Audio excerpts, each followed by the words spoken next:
Alhamdulillahilladzi ja'ala syahra Ramadan syahrus siyam syahrun mubarak nazala fihi al-Qur'an hudan lin-nasi wa bayyinatin minal huda wal furqan.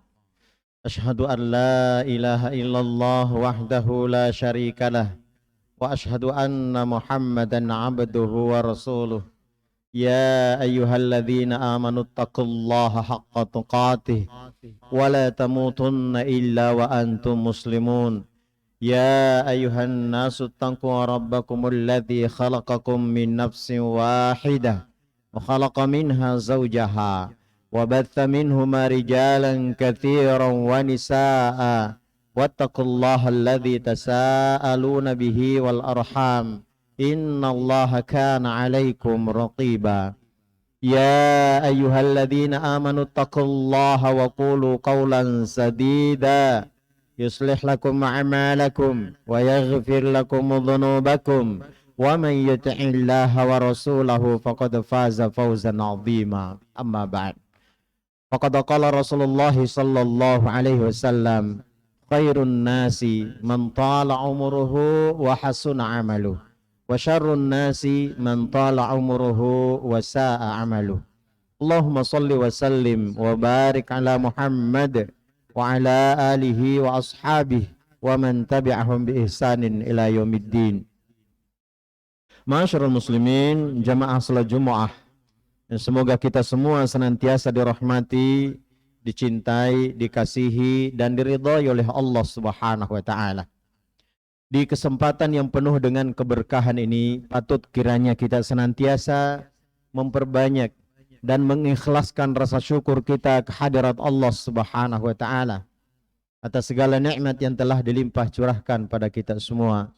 Sehingga alhamdulillah di siang hari ini, di tengah-tengah kesibukan dan aktivitas kita, Allah Subhanahu wa taala masih memberikan pada kita kesehatan, kekuatan dan kesempatan untuk kembali hadir memenuhi panggilannya, melaksanakan salah satu di antara perintahnya, kewajiban kita sebagai seorang muslim, yakni salat Jumat.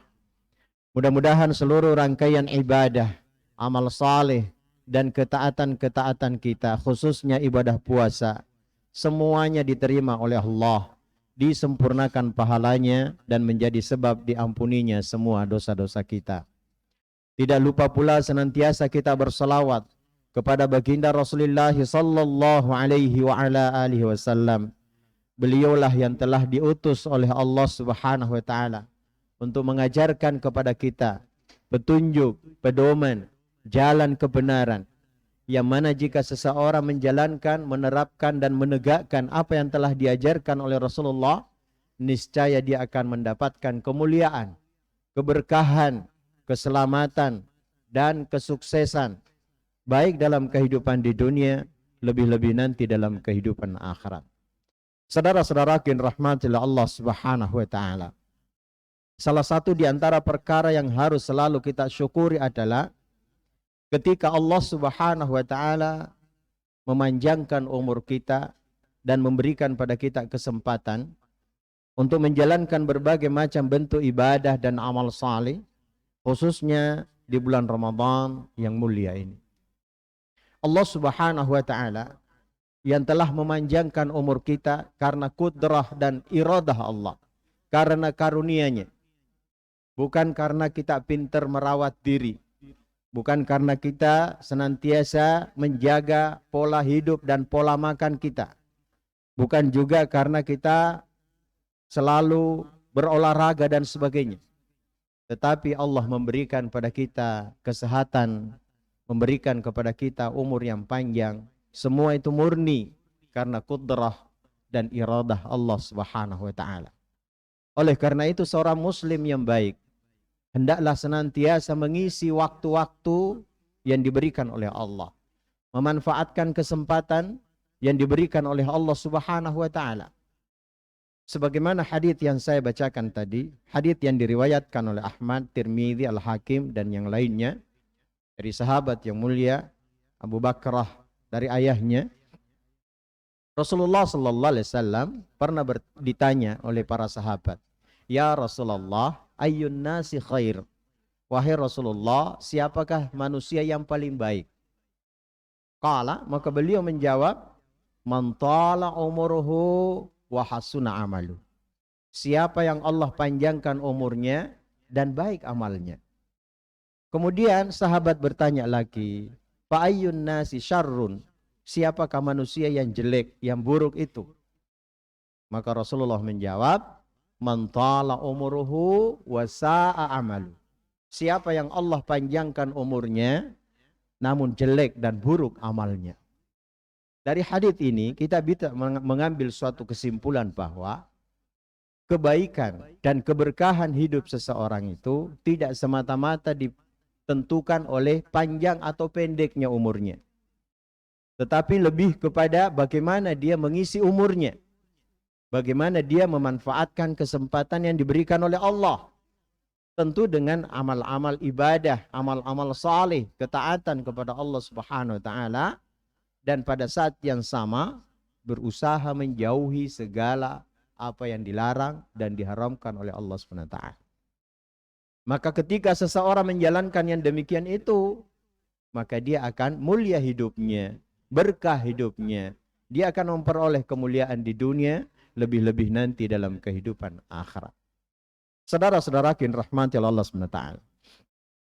Ada sebuah kisah yang diriwayatkan oleh Ibnu Hibban, Ibnu Majah, Ahmad dan lainnya dari sahabat yang mulia Talha bin Ubaidillah radhiyallahu taala. Sahabat yang mulia Talha bin Ubaidillah radhiyallahu taala. Talha ini adalah seorang di antara sahabat yang paling mulia. Beliau termasuk 10 orang sahabat yang telah diberitakan masuk surga. Padahal masih hidup. Artinya beliau dijamin masuk surga. Di antara 10 sahabat yang sudah diberitakan bahwa dia ahli surga. Padahal dia masih hidup. Suatu saat Rasulullah SAW bersabda kepada para sahabat, kalau engkau mau melihat orang yang mati syahid berjalan di atas bumi, maka lihatlah Talha. Talha sahabat yang mulia ini juga dikenal sebagai bodyguardnya Rasulullah SAW. Beliaulah yang selalu mendampingi, menjaga dan melindungi Rasulullah SAW. Ketika terjadi perang Uhud, Rasulullah dan para sahabat terdesak sehingga harus naik ke bukit Uhud atau ke gunung Uhud. Dihujani panah yang begitu gencar dari pasukan musuh. Maka Talha menjadikan dirinya, badannya sebagai perisai untuk melindungi Rasulullah SAW. Dia tidak mengkhawatirkan dirinya. Yang dia khawatirkan adalah Rasulullah yang mulia sallallahu alaihi wasallam. Suatu saat, Talha ini juga termasuk sahabat yang sangat dermawan, sering menolong orang. Jika ada orang hijrah ke Madinah, beliau tampung di rumahnya. Beliau layani dan beliau cukupi kebutuhannya. Suatu saat ada 2 orang datang ke Madinah dari suku Bali atau kabilah Bali, dan dua-duanya masuk Islam di hadapan Rasulullah SAW, mengucapkan syahadat di depan Rasulullah SAW. Dan Talha menceritakan bahwa salah seorang di antara keduanya ini sangat-sangat rajin ibadah, bersungguh-sungguh dan bersemangat beribadah, juga bersemangat ikut peperangan, jihad fisabilillah bersama Rasulullah dan para sahabat yang lain. Sementara yang kedua biasa-biasa saja. Dia kerjakan kewajibannya, dia laksanakan perintah-perintah yang menjadi kewajibannya sebagai seorang muslim, namun tidak sebagaimana semangat dan kesungguhan yang pertama tadi. Maka berangkatlah yang pertama pada suatu peperangan dan dia wafat atau dia syahid di medan peperangan. Sementara yang kedua, dia masih hidup 1 tahun setelahnya. Dia masih hidup 1 tahun setelahnya. Suatu saat Talha bermimpi, beliau berdiri di depan pintu surga. Dan 2 orang ini juga ada di depan pintu surga. Tidak lama kemudian ada orang keluar dari surga, mungkin malaikat, kemudian mempersilahkan orang yang meninggal kedua tadi, yang ibadahnya biasa-biasa saja, untuk masuk ke dalam surga. Kemudian setelah itu dia keluar lagi dan mempersilahkan orang yang pertama meninggal, yang mati syahid, untuk masuk surga. Kemudian orang itu atau malaikat itu keluar lagi dan berkata kepada Talha, silahkan engkau pulang karena belum waktunya engkau masuk. Talha merasa sangat terkesan dengan mimpinya dan dia ceritakan kepada para sahabat. Para sahabat heran, takjub dengan apa yang dikisahkan oleh Talha bin Ubaidillah radhiyallahu taala.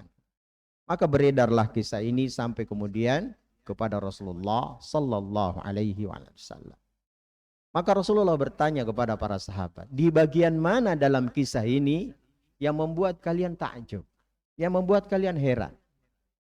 Maka para sahabat menjawab, ya Rasulullah, bukankah orang yang pertama meninggal itu lebih semangat dalam beribadah, lebih bersungguh-sungguh dalam melaksanakan perintah-perintah Allah, bahkan matinya pun mati syahid.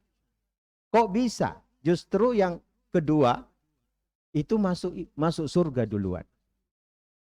Maka Rasulullah SAW menjawab, bukankah yang orang yang kedua tadi itu masih hidup 1 tahun setelah wafatnya temannya atau saudaranya?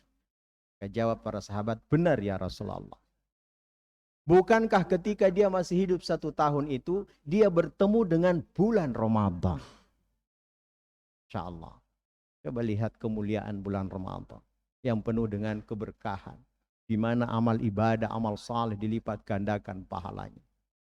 Maka ketika seseorang bertemu dengan bulan Ramadan adalah karunia yang sangat besar. Kemudian Rasulullah berkata lagi, bersabda, bukankah ketika dia masih hidup selama 1 tahun itu, dia melaksanakan sholat sekian ribu rakaat, baik sholat fardu maupun sholat sunnah, dengan sekian ribu sujud? Maka jawab sahabat, benar ya Rasulullah. Maka ketahuilah, demi Allah yang nyawaku ada di tangannya, sesungguhnya jarak atau kedudukan orang yang kedua dengan orang yang pertama bagaikan langit dan bumi. Kedudukannya di surga. Pelajaran yang bisa kita ambil dari kisah ini adalah, ketika kita diberikan oleh Allah kesempatan untuk hidup, maka sesungguhnya itu adalah kesempatan yang sangat berharga. Tidak sepatutnya, tidak sepantasnya seseorang itu menyia-nyiakan waktu dan kesempatan itu. Hendaklah diisi dengan aktivitas-aktivitas yang mendatangkan ridho Allah, kasih sayang Allah, cinta Allah, rahmat dan karunia-Nya. Diisi dengan perkara-perkara yang mengundang keberkahan di sisi Allah Subhanahu wa taala. Saudara-saudaraku yang dirahmati oleh Allah Subhanahu wa taala. Ketika seseorang tidak mengisi waktunya, kesempatannya dengan perkara yang bermanfaat, maka dia akan terjatuh kepada perkara yang sia-sia. Rasulullah SAW bersabda dalam sebuah hadits yang sahih, beliau mengatakan, min husnil islamil mar'i tarkuhu ma la ya'ni. Tanda bagusnya Islamnya seseorang adalah meninggalkan apa-apa yang tidak bermanfaat bagi dirinya. Tidak bermanfaat untuk dunianya, juga tidak bermanfaat untuk akhiratnya.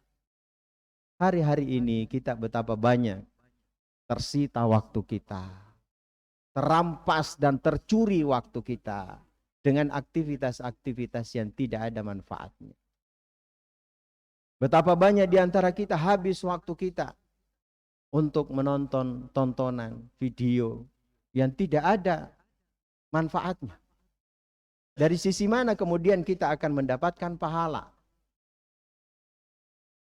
Kalau itu tontonan atau video berupa kajian, ilmu, sehingga bertambah ilmu kita, bertambah iman kita, bertambah semangat kita untuk ibadah, mendekatkan diri kepada Allah, tidak apa-apa, silakan. Namun kalau itu adalah perkara-perkara yang sia-sia, sungguh kita telah menyia-nyiakan waktu dan kesempatan yang diberikan oleh Allah Subhanahu wa taala. Maka mudah-mudahan dengan Ramadan tahun ini kita semua berusaha untuk mengisi kesempatan, umur, waktu yang diberikan oleh Allah dengan aktivitas-aktivitas ibadah, amal salih, dan ketaatan-ketaatan. Yang mana semua itu akan mendapatkan keberkahan, kemuliaan, keutamaan di sisi Allah Subhanahu wa Ta'ala. Barakallahu li wa lakum fil Qur'anil azim wa nafa'ni wa iyyakum bima fihi minal ayati wa dzikril hakim. Taqabbala minni wa minkum tilawatahu innahu huwal ghafurur rahim.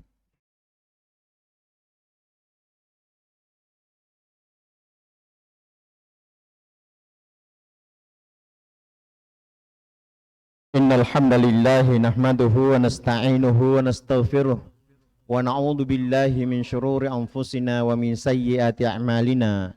May yahdihillahu fala mudhillalah wa may yudlil fala hadiyalah. Asyhadu an la ilaha illallah wahdahu la syarikalah wa asyhadu anna Muhammadan 'abduhu wa rasuluh. Ya ayyuhalladzina amanu taqullaha haqqa tuqatih wa la tamutunna illa wa antum muslimun. Allahumma salli wa sallim wa barik ala Muhammad wa ala alihi wa ashabihi wa man tabi'ahum bi ihsanin ila yaumiddin. Masyarul muslimin, pada khutbah yang kedua ini saya hanya ingin menekankan pentingnya kita memanfaatkan waktu dengan aktivitas ibadah, amal saleh dan ketaatan. Salah satu di antaranya adalah zikrullah. Banyak berzikir kepada Allah Subhanahu wa Ta'ala. Rasulullah bersabda dalam sebuah hadits yang sahih. Beliau menyatakan kalimatani khafifatani fil lisani. Ada dua kalimat ringan di lisan.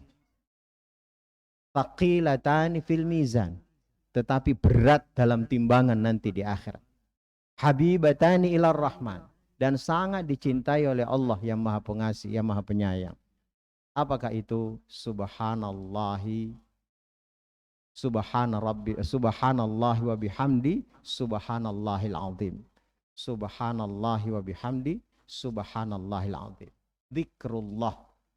Zikrullah tidak butuh dana, tidak butuh uang, tidak butuh biaya, juga tidak butuh tenaga. Zikrullah hanya sekedar melafadzkan dan menggerakkan lisan kita dengan mengingat Allah Subhanahu wa Ta'ala. Maka ketika kita lakukan hal demikian, sungguh akan besar pahalanya di sisi Allah Subhanahu wa Ta'ala. Jangan kita sia-siakan waktu kita dengan perkara-perkara yang tidak ada manfaatnya. Ketika kita beraktivitas di kantor, di rumah, dimanapun tempat kerja, maka diiringi dengan zikrullah. Kalau belum bisa hafal yang tadi, minimal kita baca subhanallah, alhamdulillah, la ilaha illallah, Allahu akbar, atau istighfar, astaghfirullah, dan lain-lainnya. Mudah-mudahan semua itu akan memberikan kepada kita semuanya keberkahan-keberkahan dalam menjalani aktivitas ibadah, khususnya ibadah puasa di bulan Ramadan yang mulia ini. Mari kita doakan diri-diri kita, keluarga kita, orang-orang yang kita sayangi dan cintai. Mudah-mudahan Ramadan tahun ini membawa keberkahan bagi kita semuanya dan mereka, yakni para orang-orang yang menjalankan ibadah puasa. A'udzubillahi minasyaitonirrajim. Bismillahirrahmanirrahim. Alhamdulillahi rabbil alamin. Allahumma salli wa sallim wa barik ala Muhammad wa ala alihi wa ashabihi wa man tabi'ahum bi ihsanin ila yaumiddin. Allahumma ighfir lil muslimina wal muslimat wal mu'minina wal mu'minat al ahya'i minhum wal amwat innaka sami'un qaribun mujibud da'awat wa ya qadil hajat. Allahumma inna nas'alukal huda wat tuqa wal afafa wal ghina. Allahumma inna nas'aluka ilman nafi'a wa rizqan tayyiban wa amalan mutaqabbala. Allahumma kfina bihalalikan haramik wa aghnina bifadlika amman siwak. Allahumma arinal haqqa haqqa warzuqna ittiba'ah wa arinal batila batila warzuqna ijtinabah. Rabbana hab lana min azwajina wa dhurriyyatina qurrata a'yun waj'alna lil muttaqina imama. Rabbana afrigh 'alaina sabra wa tsabbit qadamana wansurna 'alal qaumil kafirin. Rabbana atina fid dunya hasanah wa fil akhirati hasanah wa qina adzabannar. Walhamdulillahi rabbil alamin. Tsumma wa aqimis shalah.